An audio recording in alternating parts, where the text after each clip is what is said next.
Son las 8 de la mañana, las 7 en Canarias.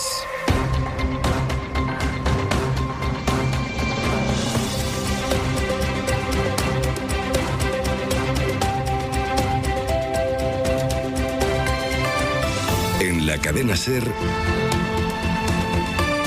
Hoy por Hoy, con Ángeles Barceló.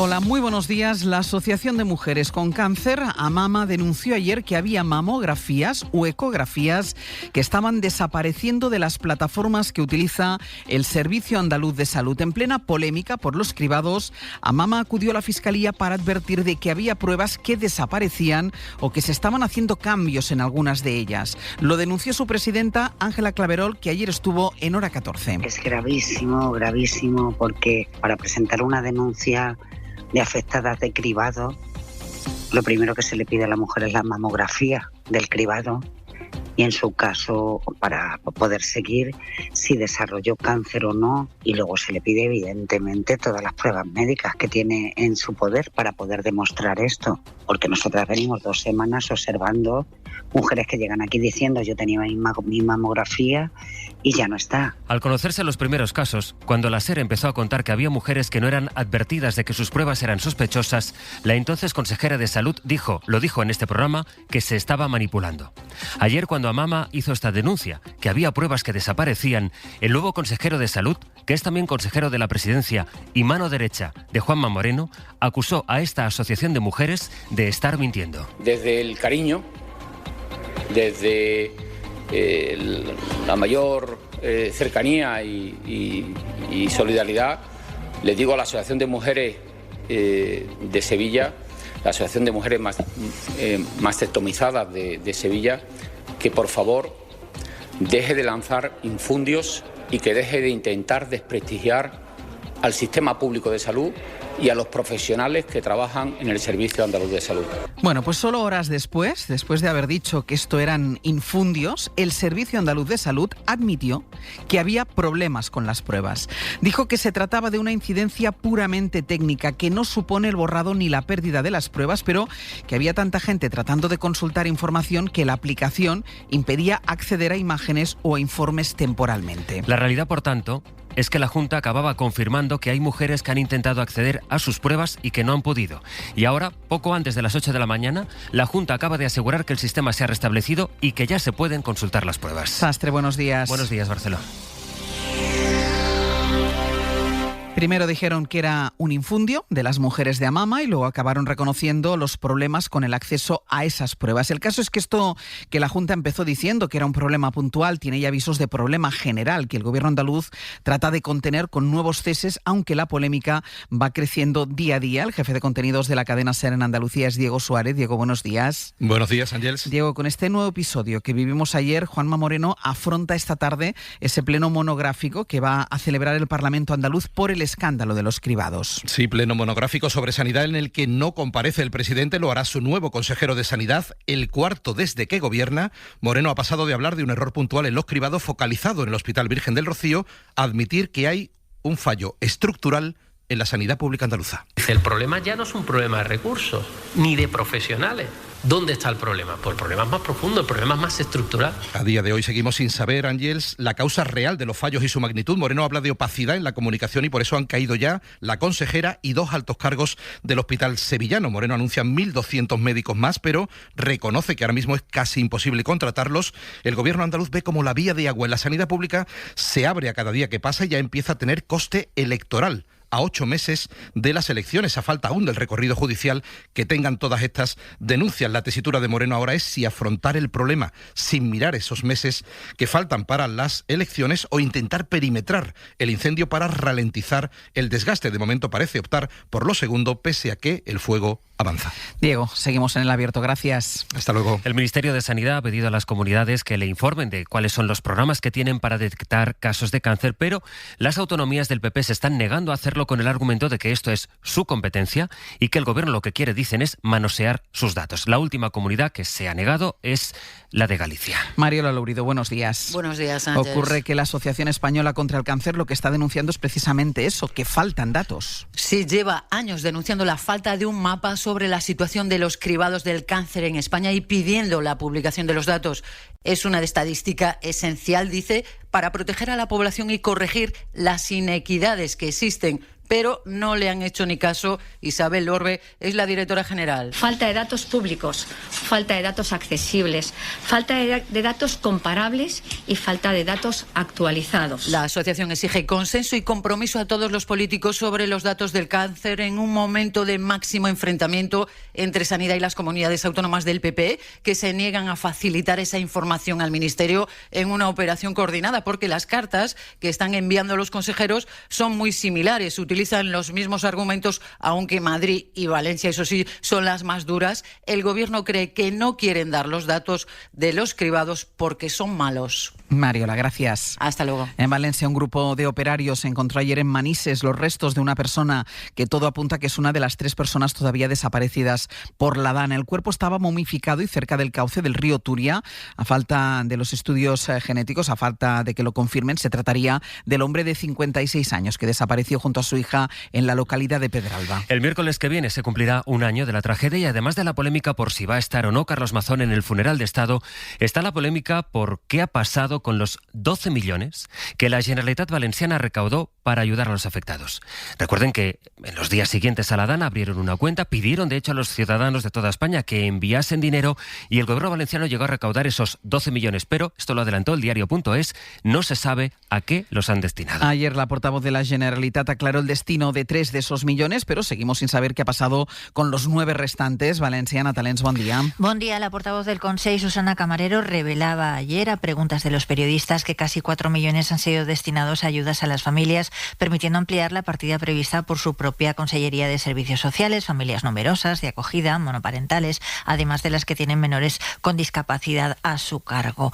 El resto, hasta llegar a los 12,3 millones, se destinarán a más ayudas sociales en las que todavía se está trabajando. El resto, hasta los 12,3 millones de euros, van a aplicarse a futuras ayudas sociales en las que estamos trabajando, que forman parte de las ayudas reconocidas y recogidas en el Plan Endavant y que va a irse activando en las semanas sucesivas, entre otras, por ejemplo, para suministros para personas vulnerables. Camarero afirma que entonces se publicará un informe en la web con el destino de hasta el último céntimo y se muestra convencida de que los donantes estarán de acuerdo con que se destine a las familias que recibirán unos 1.000 euros. Camarero, que salió también ayer a justificar por qué el PP ha aprobado con Vox allí en Valencia la propuesta de hacer listas separadas para saber cuánta sangre donan las personas migrantes y cuánta lo que ellos llaman la población nacional o cuánto dinero reciben en ayudas. Todo lo que sea mejorar la información que se tiene con datos complementarios pueden beneficiar las respuestas que demos a las políticas que se hagan en cuanto a la migración. Respondió la portavoz del Gobierno. Estas listas se hacen con un objetivo claro y concreto: señalar, estigmatizar y criminalizar a los migrantes. Por eso yo no les llamaría listas separadas, yo les llamaría las listas del odio. La Fiscalía atribuye a la exmilitante socialista Leire Díez el papel de líder en lo que llama plan delictivo para desacreditar a la UCO, que estaba investigando al entorno de Pedro Sánchez. La investigación describe el encuentro que tuvo esta militante, conocida como la Fontanera de Ferraz, con el fiscal Ignacio Estampa. Isabel Vega, buenos días. Buenos días. El juez considera que Leire Díez lidera una actuación delictiva continuada y coordinada, entre otros, con el empresario Javier Pérez Dolcet para conseguir información sensible de la UCO y anticorrupción que sirva para tumbar sus investigaciones. Lo dice uno de los autos del sumario del caso, en el que Fiscalía señala que ella usaba las altas instituciones del Estado como tarjeta de visita. Es lo que habría hecho con el fiscal Ignacio Estampa, que acudió a un encuentro con ella y con Pérez Dolcet pensando que se vería con Santos Cerdán. Según su relato, Leire Díez se identificó como la persona que ha puesto el PSOE y Dolcet le dijo que Pedro Sánchez había dado órdenes de limpiar, caiga quien caiga. Y por limpiar se referían a que querían datos contra el fiscal jefe de anticorrupción, a otro fiscal fiscal, José Grinda, se le pidió lo mismo, aunque por carta y con un intermediario. A cambio, ambos recibirían un destino mejor. Díaz y Pérez Dolcet declaran por estos hechos el 11 de noviembre. Sobre los pagos en efectivo, saben que el Supremo investiga los pagos a Ábalos porque no concuerdan y que ha citado a una empleada de Ferraz y al exgerente para que declaren sobre los sobres con dinero que entregaban al exministro. El País recupera esta mañana una declaración que, con motivo de una denuncia anterior, ya hicieron antes ellos dos en el tribunal y explicaron allí que adjuntaban documentos para justificar los gastos. Y una vez comprobaban que esos gastos estaban justificados, era cuando los pagaban normalmente en esos sobres en efectivo. Esto que escucharán es el testimonio de Mariano Moreno, el exgerente. Realmente era siempre una vez justificado el gasto y en ese momento o se procedía a pagar por caja o se procedía a pagar por transferencia bancaria. Esto se dijo en el juzgado por una querella que presentó Ábalos contra una periodista y que fue archivada. Ayer en el Senado lo acordó la mesa, que todas las retribuciones a senadores y funcionarios se van a hacer desde ahora con transferencia a su cuenta bancaria. Las dietas, por tanto, ya no se pagarán en metálico. Y fue allí en el Senado donde un lapsus de Yolanda Díaz animó así a los parlamentarios del PP. Y señora García, queda gobierno de corrupción para rato. Sigan así, que no llegarán de corrupción para rato. Sigan así y no gobernarán jamás. Gobierno de corrupción, ese es el lapsus. Veremos si ese ambiente se traslada esta mañana al Congreso, donde a las 9 empieza la sesión de control a la que el Gobierno llega con tensión creciente entre el PSOE y Sumar a cuenta de la vivienda. Ana Fernández Vila, buenos días. ¿Qué tal, Ángel? Buenos días. Bueno, hasta el punto de que Sumar, socio de Gobierno, llega a pedir la dimisión de la ministra Isabel Rodríguez. Sí, Sumar ha puesto en el punto de mira a la ministra de Vivienda. La acusan de inacción tras ignorar sus últimas propuestas y tampoco ha gustado la polémica campaña del Ministerio que ironiza con 3 ancianos compartiendo piso. Los socialistas minimizan las críticas, pero no ocultan su malestar. Bueno, es normal, los grupos tienen que hacer su trabajo para llamar la atención. Lo importante es que estamos trabajando, que trabajamos juntos y que... Esto decía ayer la propia Isabel Rodríguez, llamar la atención. En privado, fuentes del ala socialista del Gobierno creen que Sumar intenta sacar la cabeza por el momento difícil que atraviesan, aunque la vivienda lleva enfrentando a los socios ya desde la legislatura pasada. Ahora discrepan en concreto sobre la petición de Sumar de congelar por decreto los alquileres, pero el PSOE avisa de que esta medida puede ser inconstitucional porque es competencia autonómica. Ana, gracias. A vosotros. Sobre vivienda, anoche murió en el hospital el hombre de 80 años que se disparó cuando le desalojaron de su casa. Sucedió en Torremolinos, Málaga, Nieves Egea. Este hombre de origen alemán llevaba 27 años viviendo en ese piso de Torremolinos. La casa había salido a subasta porque el octogenario había tenido problemas para pagarle al banco. El plazo legal para que abandonara su domicilio se cumplía ayer, cuando llegó la comitiva judicial con un cerrajero y los abogados del propietario de la casa para ejecutar el lanzamiento y tocaron el timbre. El hombre, que estaba en el interior, intentó suicidarse disparándose en la cabeza con una pistola. Fue trasladado al hospital todavía vivo, pero finalmente falleció allí. Y van a subir un poco las temperaturas en un miércoles de lluvia en Galicia, Jordi. En Galicia lloverá de manera intermitente pero con intensidad, también en el sur de Asturias y norte de Castilla y León. Más sol que nubes en el resto del país, máximas de hasta 30 grados en Andalucía y el Mediterráneo, y a partir de esta tarde, pero sobre todo mañana, mucho cuidado con el viento, soplará fuerte o muy fuerte en todo el país. Interruptores. Interrumpen la oscuridad, el silencio, la duda, la rutina. El camino hecho. Interruptores. Dejemos que sigan poniendo en marcha toda esa energía que nos hace avanzar. Repsol. Con toda la energía. Más info en Repsol.es. Yastel, dígame. Hola, ¿tenéis smartphones de Xiaomi gratis? Sí. ¿Y hacen buenas fotos? Claro. Pero, ¿tú crees que saldré guapa? Bueno, eso ya. Ay, chica, dime que sí, que también es gratis. Vente a Yastel, que con la fibra y móvil te llevas un smartphone Xiaomi gratis. ¡Gratis! ¡Corre, que se acaban! 1, 5, 6, 7. La cultura es encuentro. Entre raíz y movimiento. Entre identidad y comunidad. Entre un y el silencio. Entre expresión y vínculo. Entre diversidad y territorio. Entre quien crea y quien reinventa. Somos el punto de encuentro entre tú y lo que te inspira. Ministerio de Cultura. Gobierno de España. Desde hace 40 años soñamos a lo grande. En el 86 entramos en la Unión Europea. En el 92 Barcelona encendía la llama olímpica y Sevilla mostraba su esencia en la Expo. En el 2002 el euro nos unía más que nunca y gritamos el gol de nuestras vidas en el 2010. Y es que mantener la ilusión durante 40 años no es fácil. La Primitiva, 40 años compartiendo tu ilusión. Loterías te recuerda que juegues con responsabilidad y solo si eres mayor de edad. Entre las grandes bodegas del mundo, García Carrión es la única bodega española que logra 2 medallas Gran Oro en Mundus Vini 2025. En la cadena SER, Hoy por Hoy, con Ángeles Barceló. Seguir creyendo en el mundo multilateral no es una muestra de idealismo wilsoniano, sino ante todo un ejercicio de pragmatismo, porque cualquier alternativa sencillamente es peor. Peor para el conjunto de la comunidad internacional, para la construcción de la Europa unida, que se levanta sobre esas mismas ideas y sufriría enormemente en un mundo gobernado por las ideas contrarias. Es el rey Felipe VI ayer en el World in Progress, el foro que ha organizado el Grupo Prisa en Barcelona y que ha reunido a líderes, pensadores y expertos para analizar cuáles son los retos globales ahora mismo. De ahí el interés en esta defensa que hizo el rey sobre la importancia de defender el orden multilateral y también su llamamiento a cuidar la educación porque de ella depende, dijo, la calidad de la democracia. Entre las voces que escuchamos ayer en el World in Progress estuvo también el comisionado de la UNRWA, la Agencia de las Naciones Unidas para los Refugiados Palestinos, Philippe Lazzarini, que estuvo con Aymar y describió en Hora 25 cómo está la gente que ha trabajado en Gaza sobre el terreno. Miembros de nuestra organización que al trabajar simplemente se desmayaban de hambre.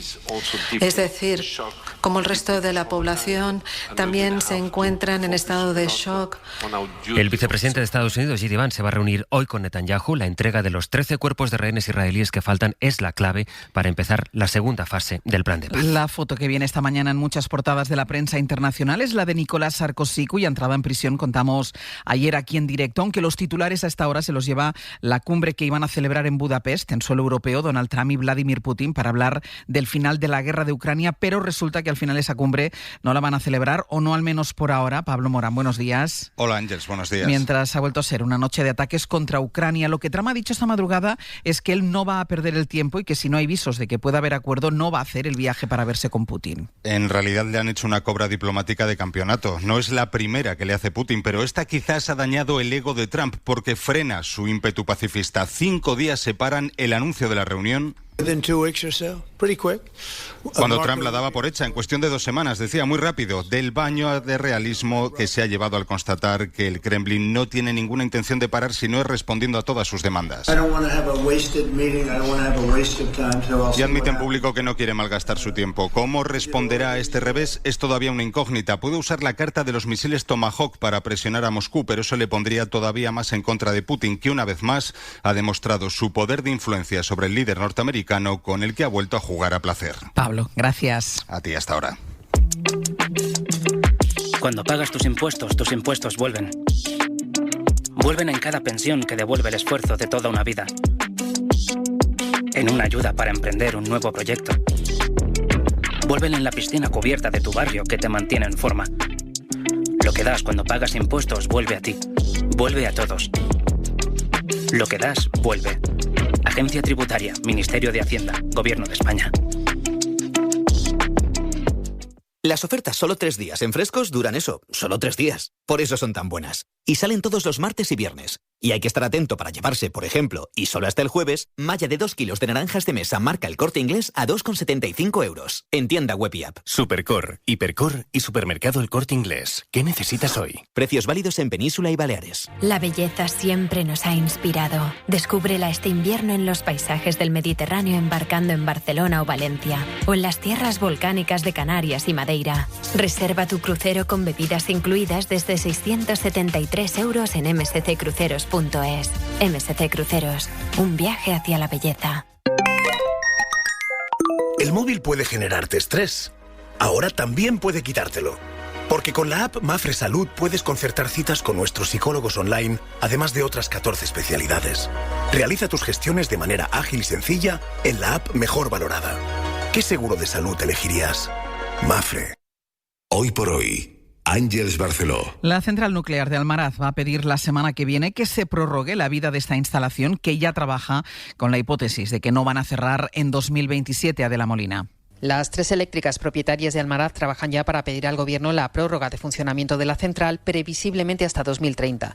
Fuentes Iberdrola, que tiene el 53% de la planta y es la principal impulsora de la extensión, señalaron ayer que la intención es hacerlo antes de entregar la documentación sobre el cierre que deben hacer al Consejo de Seguridad Nuclear y que tiene como fecha límite el 1 de noviembre. Es decir, que la petición de mantener abierta Almaraz llegaría como tarde a finales de la semana que viene. La solicitud de prórroga debe ser aprobada por los consejos de administración de las 3 empresas y ratificada por la comunidad de bienes que gestiona la central.